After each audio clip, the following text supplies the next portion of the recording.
dan apa yang kita kerjakan mendapatkan ridha dan pahala dari Allah Subhanahu wa taala. Amin ya rabbal alamin. Salawat dan salam semoga tercurah kepada junjungan baginda Nabi kita Muhammad sallallahu alaihi wasallam. Mudah-mudahan dengan sholawat yang kita sampaikan, ajaran yang senantiasa kita jalankan dan istiqomahkan, kita termasuk ke dalam golongan umat Nabi Muhammad yang kelak akan mendapatkan syafaatnya di hari kiamat. Amin ya rabbal alamin.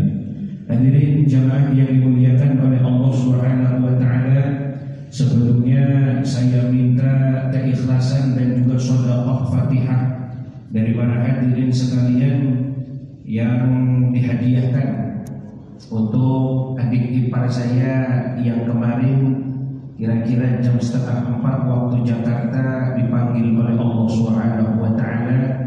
Mudah-mudahan Allah Subhanahu wa taala mengampunkan segala dosanya, diterima segala amal ibadahnya oleh Allah Subhanahu wa taala. Ala hadhihi niyyah wa ala kulli niyyatin shalihah wa ila hadratin nabi al-Fatihah. A'udzu billahi minasyaitonir rajim. Bismillahirrahmanirrahim. Alhamdulillahi rabbil alamin. Arrahmanir rahim. Maliki yaumiddin. Iyyaka na'budu wa iyyaka nasta'in. Ihdinas siratal mustaqim. Siratal ladzina an'amta 'alaihim ghairil maghdubi 'alaihim waladdallin. Amin. Hadirin yang dirahmati oleh Allah Subhanahu wa taala, Nabi kita Muhammad sallallahu alaihi wasallam dalam sebuah sabdanya, hadis ini datang dari seorang sahabat bernama Abdurrahman ibn Sakhr atau yang kemudian dikenal dengan sebutan Abu Hurairah. Dulu sebelum memeluk agama Islam, belum kenal dengan Nabi kita Muhammad sallallahu alaihi wasallam, nama aslinya adalah Abdus Syams. Kemudian ketika sudah masuk ke dalam Islam, ditanya oleh Nabi, "Mas muka, siapa namamu?" "Saya ya Nabi." "Iya, nama saya Abdus Syams." Kemudian kata Rasulullah, "Jangan nama Abdus Syams, gimana kalau saya panggil engkau dengan nama Abdurrahman?" Akhirnya kata Abu Hurairah, "Sungguh nama yang barusan kau sebutkan ya Nabi, itu aku senang dan aku cinta dengan nama tersebut." Maka akhirnya nama dari Abdus Syams berubah menjadi Abdurrahman. Dan memang sebaik-baik nama kalau ngikut hadis Nabi itu ya Abdullah sama Abdurrahman. Cuma kalau orang satu Balikpapan namanya Abdullah, Abdurrahman kan malah bikin bingung ya Pak ya. Nanti Pak Sanusi giliran mau bikin sih, wah ini Abdullah yang mana, ini Abdurrahman yang mana ini ya, kebingungan nanti. Maka ada nama akhirnya yang bebas saja lah. Mau pakai Abdullah boleh, Abdurrahman ya tidak apa-apa. Tapi yang jelas kalau orang mau pakai nama Asmaul Husna nggak boleh berdiri sendiri. Contoh, namanya siapa? Rahman, nggak boleh Rahman saja. Namanya siapa? Rahim, nggak boleh Rahim saja. Namanya siapa? Jabar, nggak boleh Jabar saja. Dia harus ada kata gandengnya. Maka sebelum Asma al-Husna itu tadi, paling tidak di depannya ditambahkan dengan kalimat Abdun yang maknanya adalah hamba.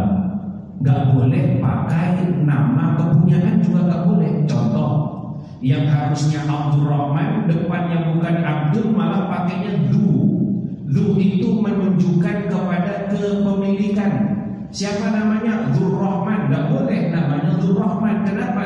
Yang maha kasih sayang hanya Allah Subhanahu wa ta'ala. Sedangkan manusia tidak memiliki sifat kemahaan tersebut, maka cocoknya Abdurrahman, hambanya yang maha pengasih, Abdurrahim, hambanya yang maha penyayang, dan lain seterusnya. Kemudian Abu Hurairah atau Abdurrahman bin Sakhr berubah namanya lagi Pak. Akhirnya lebih dikenal dengan nama Abu Hurairah. Maka kalau kita baca kitab-kitab hadis, itu gak pernah kita nemukan riwayat An Abdurrahman bin Sakhr, gak ada. Mesti bunyinya An Abi Hurairah radhiyallahu anhu. Kenapa kemudian lebih dikenal dengan sebutan Abu Hurairah? Beliau dulu punya anak kucing. Hirun itu anak kucing.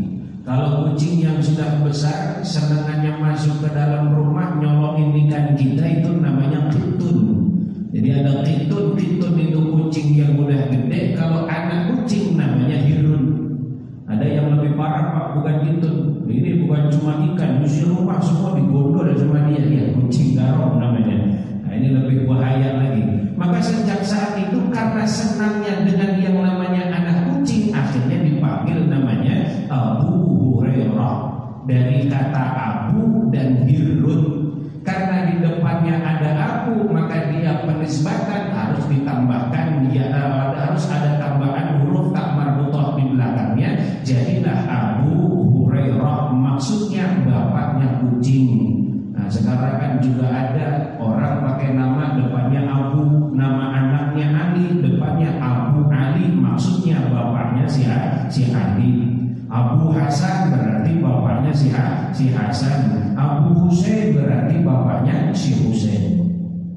La Abu Hurairah wasmuhu Abdurrahman bin Sakhar. Apa kata Nabi kita Muhammad sallallahu alaihi wasallam? Ada 3 hal yang bisa mengangkat derajat seseorang di hadapan Allah Subhanahu wa taala, dan juga ada 3 hal yang bisa menghapuskan kesalahan seseorang di hadapan Allah Subhanahu wa taala.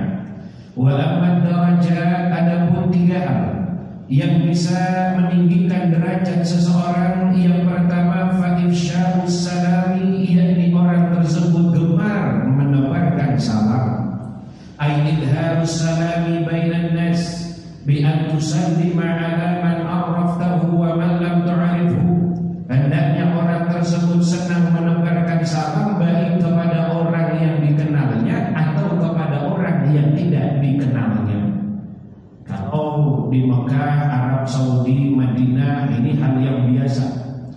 Orang di sana asal ketemu ya assalamualaikum. Orang mau naik taksi ya begitu ketemu supirnya assalamualaikum, atau supirnya duluan yang akan mengucapkan salamnya assalamualaikum. Dan rupa-rupanya karena ini menjadi sebuah kebiasaan, sampai-sampai saya punya paman yang sudah puluhan tahun di Arab Saudi, begitu sampai di Indonesia, satu waktu dengan saya mau naik taksi Pak, di Indonesia bukan di Arab. Wah, itu supir taksinya sampai kaget, dia lagi santai-santai kemudian diucapkan assalamualaikum.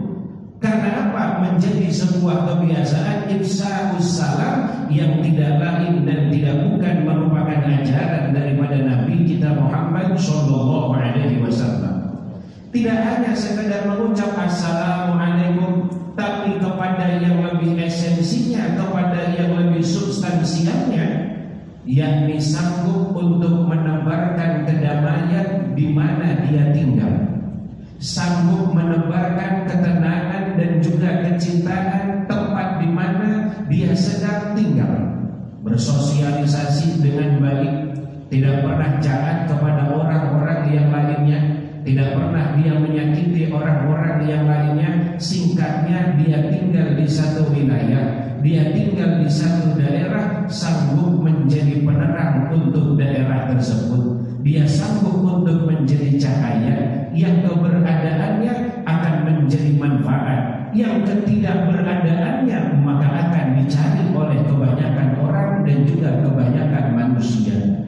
Maka kalau model orang demikian, sebagaimana sabda Nabi, khairun nas anfa'uhum linnas, sebaik-baik manusia adalah yang bermanfaat untuk manusia, yang kalau dia ada maka akan menjadi mentari, yang ketika dia tidak ada maka akan dicari oleh orang-orang yang berada di sekelilingnya dan orang-orang yang berada di sekitarnya. Maka beruntunglah ketika kita sanggup untuk menjadi orang yang modelnya demikian. Jangan malah kebalikannya, jadi orang yang wujuduhu ka'adabihi, adanya seperti tidak ada, adanya tidak dianggap. Kenapa? Karena tidak sanggup untuk mendatangkan manfaat dan maslahat kepada orang-orang yang lainnya. Bahkan kadang-kadang keberadaannya sudah meresahkan orang. Bahkan masih hidup saja sudah disumpahin biar cepat mati, padahal masih hidup orangnya Pak. Lalu kapan ini fulan matinya? ini. Sudah tidak ada yang jadi biang kerok lagi di kampung ini, tidak ada yang meresahkan lagi dan lain seterusnya. Maka amatlah sangat merugi ketika menjadi orang yang dia ada tapi dianggap sebagai tidak ada. Sangatlah merugi ketika dia hidup di tengah-tengah masyarakat kok tidak berusaha untuk menjadi ke dalam golongan hadis Rasulullah, khairun nas anfa'uhum linnas. Ya tentu manfaatnya dengan bidangnya masing-masing, Pak. Manfaatnya dengan kesanggupan yang kita miliki. Orang sanggup memberi manfaat dengan hartanya, maka beri manfaat dengan hartanya. Orang sanggup memberi manfaat dengan pangkat dan jabatannya, maka berilah manfaat dengan pangkat dan juga jabatannya. Orang sanggup memberi manfaat dengan kekuatan fisik yang dia punya, maka berikan manfaat dengan kekuatan fisik yang dia miliki. Dia memiliki ilmu dan juga kapasitas pengetahuan, maka jadilah bermanfaat dengan ilmu dan juga pengetahuan yang dia miliki. Maka diangkat derajat oleh Allah Subhanahu wa taala, ifsya'us salam, orang yang senang menebar salam, menebar kasih sayang, menebar kedamaian. Ya salah satu bentuknya adalah dengan cara mengucap assalamu alaikum. Karena setidaknya orang ucap assalamualaikum itu ada dhimmah. Apa itu dhimmah? Tanggungan. Tanggungan di bawah siapa? Di bawah Nabi kita Muhammad sallallahu alaihi wasallam, tanggungan para sahabat dan tanggungan seluruh kaum muslimin, bahwa orang yang mengucap salam berarti dia konsekuensi untuk senantiasa menebarkan kebaikan dan kebajikan dalam kehidupan dunianya, untuk nanti dibawa kelak ketika menghadap kepada Allah Subhanahu wa taala. Yang ucap salamnya, berbuat baiknya baik sama yang kita kenal atau yang enggak kita kenal, terlebih kepada yang kita kenal. Maka kalau berbicara masalah kebaikan, Al-Quran sudah membuat tertibnya. Kepada siapa pertama kali kita berbuat kebajikan, tentu kata Quran birril aqarib, kepada yang paling punya hubungan dekat dengan kita. Hubungan dekat dengan kita salah satunya dengan cara apa? Dengan nasab, saudara kandung, saudara sedara, saudara yang lahir dari rahim yang sama, ini disebut birril aqarib. Ataupun nanti yang menjadi furu'ihim wa usulihim, baik yang ke kanannya atau yang ke kirinya, ke atasnya juga ke bawahnya. Setelah birril aqarib baru kemudian apa? Birril abaid, berbuat baik kepada hubungannya yang jauh-jauh. Kadang-kadang kebalik, punya keluarga susah, adik susah, malah sedekahnya kepada orang yang jauh terlebih dahulu. Ini kalau menurut aturan Quran ya cara memberinya keliru. Tapi kadang-kadang manusia lebih senang memberi kepada yang jauh terlebih dahulu daripada kepada, karena ada motifnya. Dan ini lahir daripada kecondongan sifat manusia. Ketika memberi mesti kepengennya ingin dilihat oleh orang-orang yang lainnya. Kecondongannya itu banyak. Kecondongannya orang ketika memberi pasti ada keinginan untuk disebut dan dilihat oleh orang yang lainnya. Maka kalau ngasih saudara sendiri, ya paling gampang dia ketahuan namanya, cuma di lingkup situ saja. Tapi beda kalau dia ngasihnya kepada orang-orang yang lainnya. Oh, bapak fulan itu baiknya masya Allah, bapak fulan itu bagusnya tak kira-kira. Ternyata bagus di luar namanya. Ada saudaranya kelaparan, dia berlepas diri daripada tanggung jawabnya. Ada saudara kesusahan, dia tidak pernah berpikir untuk memberikan kepada saudara yang sejatinya lebih berhak dibandingkan dengan orang-orang yang lainnya. Hadirin yang dirahmati oleh Allah Subhanahu wa taala. Yang kedua, hal yang bisa mengangkat derajat seseorang, wa it'amut ta'am, memberikan makanan kepada siapa? Lidhaifi wal jari', kepada tamu dan juga al-jari', orang yang kelaparan. Maka sampai-sampai Nabi berpesan, man kana yu'minu billahi wal yawmil akhir falyukrim dhaifahu. Siapa orang yang iman kepada Allah, siapa orang yang iman kepada hari akhir, falyukrim dhaifahu, maka hendaknya dia bisa memuliakan tamunya. Jadi kalau ada bisa menyuguhkan tidak hanya air putih, ia suguhkan yang terbaik. Ada kopi di rumah, ada teh di rumah, ya jangan cuma air putih yang disuguhkan. Ada makanan ringannya atau makanan beratnya, jangan hanya makanan yang ringannya yang disuguhkan, tapi keluarkan apa yang terbaik yang kita punya, bisa untuk disuguhkan kepada tamu yang datang ke rumah kita. Ustaz, tapi ini tamunya jadi kebiasaan ya. Kenapa Pak? Tetangga sendiri. Mentang-mentang kalau main ke rumah pokoknya minta apa saja Pak, ditawarin kopi, jawabnya nggak usah repot-repot, kalau ada kopi susu aja Ustaz. Mintanya kopi susu, dikeluarkanlah hari pertama pas kebetulan ada terang bulan. Besokannya kok lagi enak rupanya tuh bertamu ke Bapak Fulan, suguhannya mantap-mantap. Akhirnya dia datang lagi, besok datang lagi, besok datang lagi. Ini yang salah kira-kira yang tuan rumah apa yang bertamu Pak? Yang bertamu kurang ajar ya. Yang bertamu itu ya juga ada adabnya. Di antara adab bertamu apa? Ketika datang tuh assalamualaikum, kok nggak ada yang nyaut dari dalam? Assalamualaikum, masih belum ada yang nyaut. Assalamualaikum, 3 kali kita ucap salam kok tidak ada jawaban dari dalam rumah, maka tinggalkan rumah tersebut, berarti tidak ada orang di dalam rumahnya. Nah, kita enggak mentang-mentang teman dekat, assalamualaikum, kok nggak disautin. Assalamualaikum, kok kebetulan di depan ada kursi, diambil kursi, ditolong dari jendelanya. Waduh, orangnya kayaknya itu bukan adab daripada bertamu yang diajarkan oleh Nabi kita Muhammad Sallallahu Alaihi Wasallam. Dan bertamu lihat waktu, kira-kira orangnya sibuk apa tidak, jamnya jam istirahat apa bukan.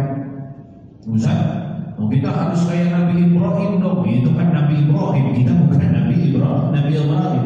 Nabi Ibrahim pernah Pak, tengah malam kurang lebih jam 12, ada beberapa kelompok orang datang pakaiannya serba putih. Kalau kita yang didatengin tengah malam pakaian serba putih kan agak takut juga. Ini kah manusia beneran, kah manusia jadi-jadian? Tengah malam datang, waktu itu Nabi Ibrahim yang gak khawatir. Tapi karena Nabi Ibrahim seorang Nabi dan utusan Allah, memberanikan diri, diterima tamu tersebut tengah malam. Nabi Ibrahim saking punya tabiat hormat kepada tamu, tengah malam beliau sempat-sempatnya nyembelih kambing. Masya Allah, tengah malam nyembelih kambing. Itu kambing disembelih, dimasak, kemudian disuguhkan kepada tamunya. Rupa-rupanya tamu yang datang udah disuguhin, gak ada yang makan satupun. Ternyata begitu tahu-tahu dikasih tahu sama Allah, Ibrahim itu gak bakalan dimakan itu makanan. Kenapa? Wong yang datang itu malaikat, bukan manusia biasa. Malaikat kan gak punya syahwat, gak punya nafsu.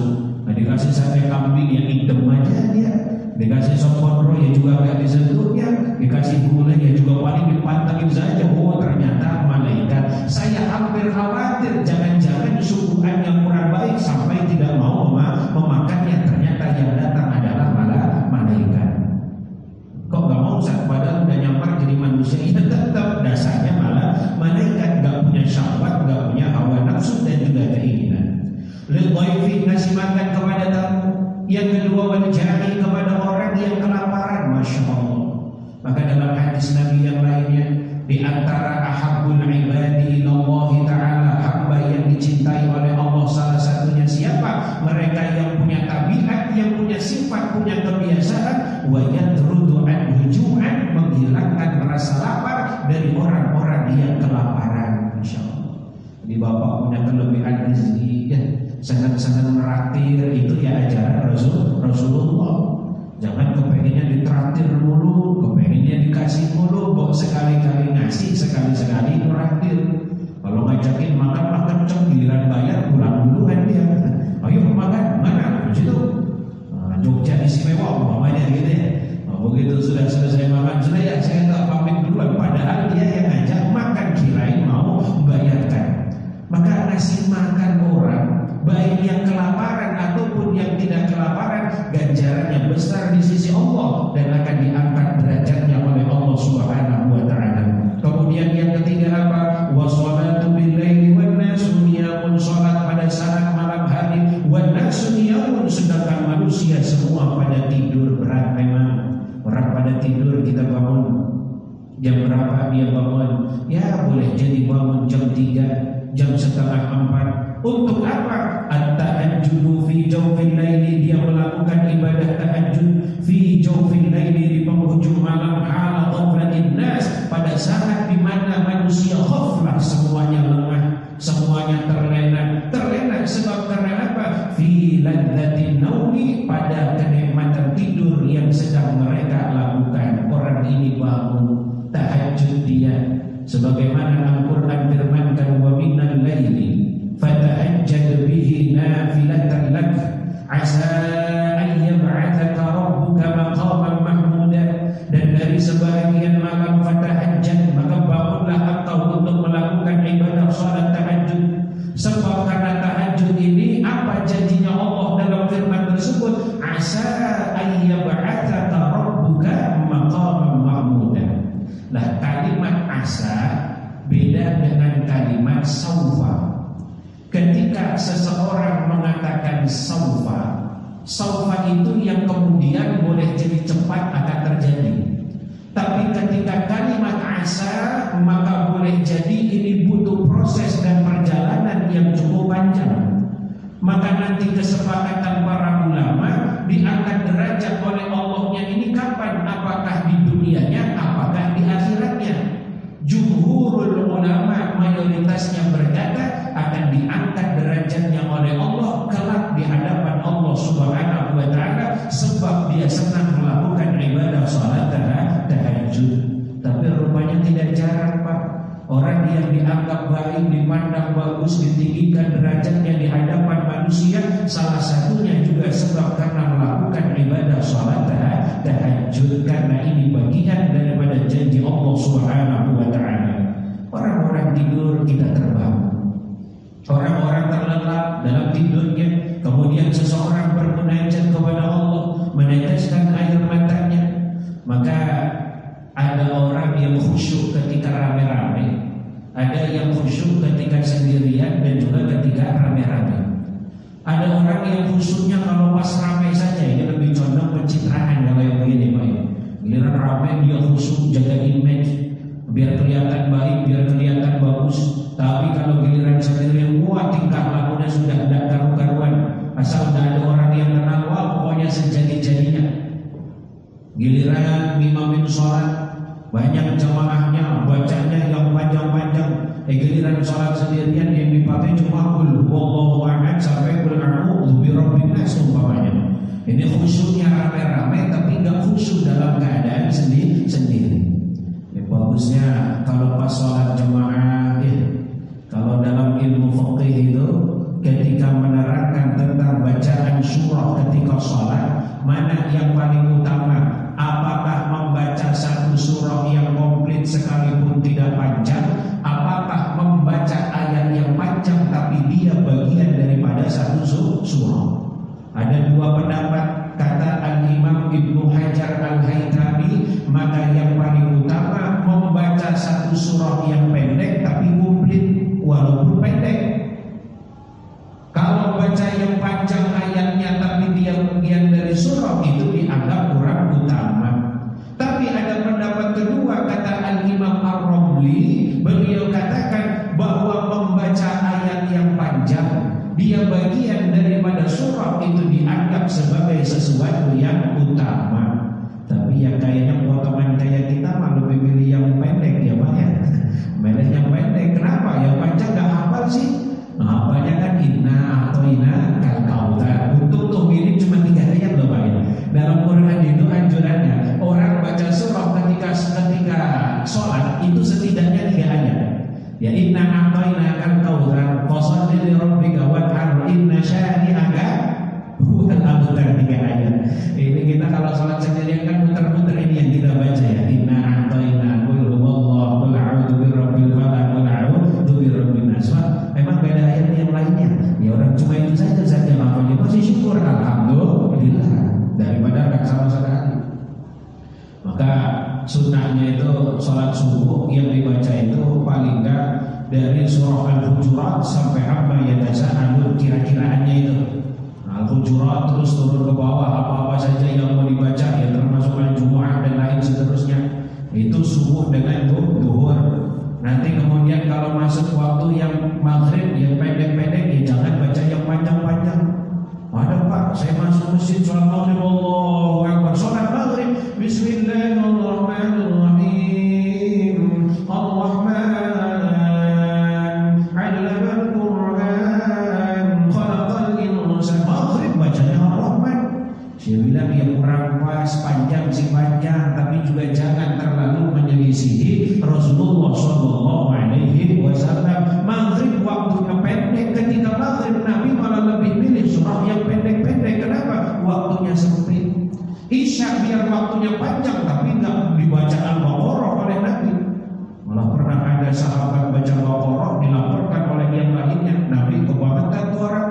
Masa memimpin sholat isya rakaat pertama Al-Baqarah sampai separuh, kemudian rakaat kedua kira yang sudah selesai mau pakainya puluh, kok dilanjutkan lagi sampai khatam Al-Baqarahnya. Dipanggil oleh Nabi, namanya Mu'ad.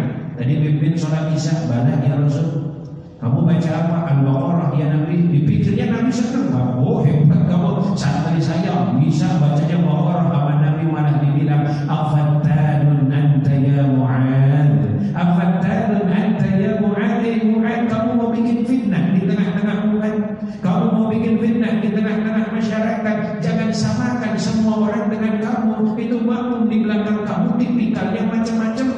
Kali setelah sholat masih ada yang mau punya kegiatan, masih ada yang mau melakukan hal-hal hajat dan lain seterusnya, maka bacalah ala qadri jumhurihim, bacalah bersesuaian dengan mayoritas yang datang.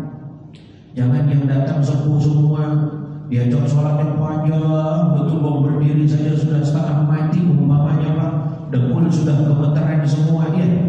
Begitu sholat yang datang muda semua, yang muda diajak panjang juga sama biar kuat fisiknya, kadang-kadang hatinya yang kurang teguh ya. Begitu diajak panjang udah gede aja jadi dia bilang betul, padahal sudah teguran buat imamnya biar cepat-cepat selesai.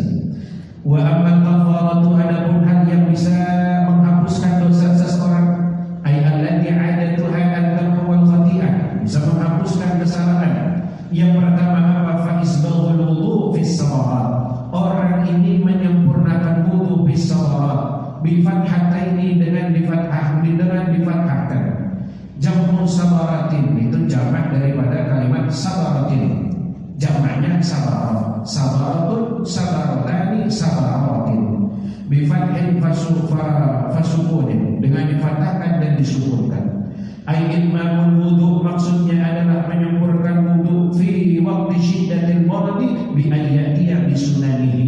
Maksudnya orang faisbahul wudu fi sabara, dia menyempurnakan wudu pada saat musim dingin. Memang hadis ini keluar dari lisan Rasulullah, dan waktu itu yang ada di Arab Saudi musimnya kan dua Pak. Kalau tidak panas musimnya musim dingin. Nah ketika musim dingin seseorang mau wudu, yang umumnya paling ngambil yang rukunnya, yang wajibnya. Kenapa? Karena kalau mau ngambil yang sunnahnya kelamaan dan tidak sanggup dengan rasa dinginnya.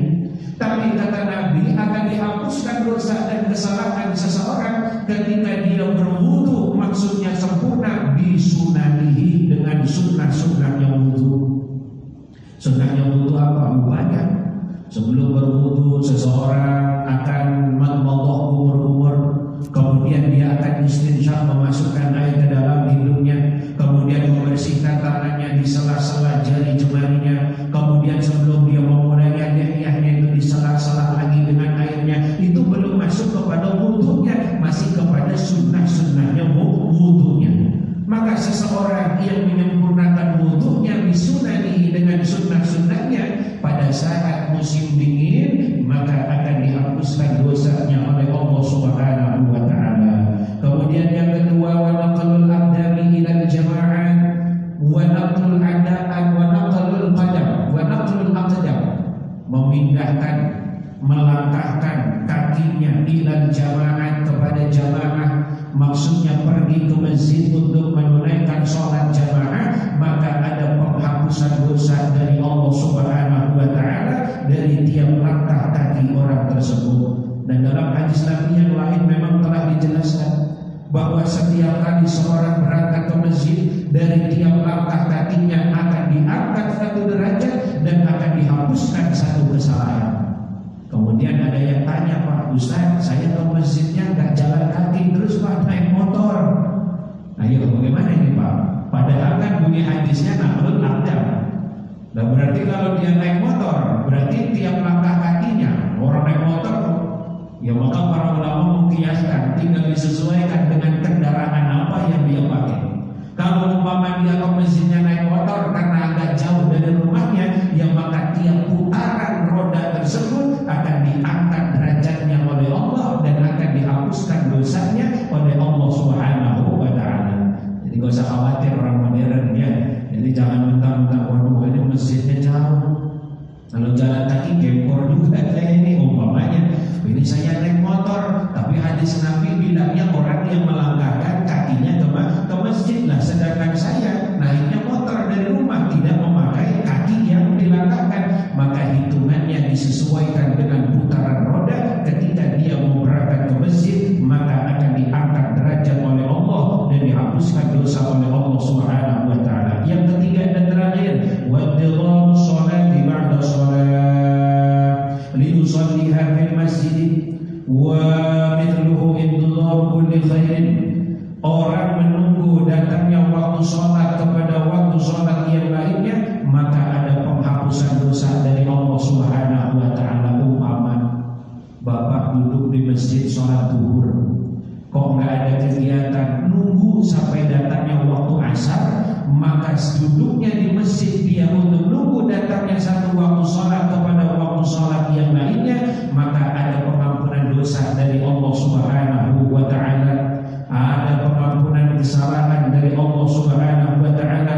Dan demikian pula halnya ketika seseorang intidhar kulli khairin, menunggu tiap kebaikan kepada kebaikan yang lainnya, maka ada penghapusan dosa dari Allah Subhanahu wa Ta'ala. Hadirin yang berbahagia, sejatinya kita hidup ini bilangan waktunya hanya dari satu waktu sholat kepada waktu sholat yang lain. Dari subuh kita bangun ketemu kita zuhur, zuhur kita selesai lanjut kita ketemu asar, asar pun selesai maghrib kita akan berjumpa, setelah maghrib isya kita akan berjumpa, terus keliling dan berputar. Waktu kita hanya dari satu sholat kepada sholat yang lainnya. Maka kata Nabi kita Muhammad sallallahu alaihi wasallam, awwalu ma yuhasabu bihi 'abdun yawmal qiyamati as-shalah. Pertama yang akan dihisab dari amalan seorang hamba nanti pada hari kiamat adalah sholatnya. Baik sholatnya, baik seluruh amalannya. Rusak sholatnya, rusak seluruh amalannya. Kenapa? Karena sholatlah yang menjadi titik berat dalam kehidupan orang yang beriman kepada Allah Subhanahu wa Ta'ala. Hadirin ma'asyiral muslimin rahimakumullah, wallahu a'lam bishawab. Mudah-mudahan satu hadis Nabi ini menjadi pengingat dan penyemangat bagi kita untuk beribadah kepada Allah Subhanahu wa Ta'ala, agar ditinggikan derajat kita dan diampunkan dosa kita oleh Allah Subhanahu wa Ta'ala. Dan kita tutup dengan berdoa kepada Allah, mudah-mudahan ujian, bencana, wabah yang sedang menimpa kita diangkat oleh Allah Subhanahu wa Ta'ala. Semua kita, keluarga kita, andai taulan kita diselamatkan, diberikan kesehatan, keafiatan oleh Allah Subhanahu wa Ta'ala. Yang sedang sakit mudah-mudahan diberikan kesembuhan oleh Allah Subhanahu wa Ta'ala, ataupun yang sudah meninggal dunia diampunkan dosanya oleh Allah Subhanahu wa Ta'ala dan diterima segala amal ibadahnya oleh Allah Subhanahu wa Ta'ala. Memang akhir-akhir ini berita yang banyak kita dengar, yang berseliweran, ambulan dan lain sebagainya. Bahkan para alim ulama, guru-guru kita pun banyak yang wafat pada kurun waktu terakhir ini. Sekali lagi kita minta kepada Allah dengan setulus-tulusnya permintaan, mudah-mudahan Allah angkat apa yang menjadi ujian bagi kita bersama. Ala hadhihi niyyah wa ala kulli niyatin shalihah wa ila hadratin nabiyil mustafa Rasulillah sallallahu alaihi wasallam wa bi wasilati shalih a'malina ya Allah hada ya Allah. Al-Fatihah. A'udzu billahi minasyaitonir rajim. Bismillahirrahmanirrahim. Alhamdulillahi rabbil alamin arrahmanir rahim maliki yaumiddin. Iyyaka na'budu wa iyyaka nasta'in ihdinas siratal mustaqim الذين أنعمت عليهم غير المغضوب عليهم ولا الضالين آمين. اللهم بحق الفاتحة وبسر الفاتحة وبمعجزة الفاتحة وبكرمة الفاتحة وبجاه من أنزل عليه الفاتحة يا فارج الهم ويا كاشف الغم يا من عبدي يغفر ويرحم يا دافع البلاء يا الله يا دافع البلاء يا رحمن يا دافع البلاء يا رحيم. اللهم ارفع عنا الغلاء والوباء والفحشاء والمنكر والسيوف المختلفة والشدائد والمحن عن بلدنا هذا وعن سائر البلدان إنك على كل شيء قدير يا رب بالمصطفى بلغ مقاصدنا واغفر لنا ما مضى يا واسع الكرم وتحيته فيها سلام واخر دعوانا الحمد لله رب العالمين. والله الموافق إلى أبواب الطريق. السلام عليكم ورحمة الله وبركاته.